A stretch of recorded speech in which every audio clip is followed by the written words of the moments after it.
Aç bakalım karısını. Aç aç. Aç!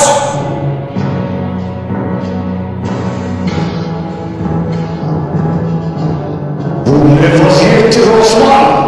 İşte bu. Dişe diş. Ana kalk. Benim adım Osman. Ben bu cihana mührümü basacağım. Tek bir Türk'ün kanı için. 1000 tane zalimin kanını akıtmaz için bana da Osman demesinler. Kurtlar kurtlarla, çakallar çakallar. Çakallara hükmü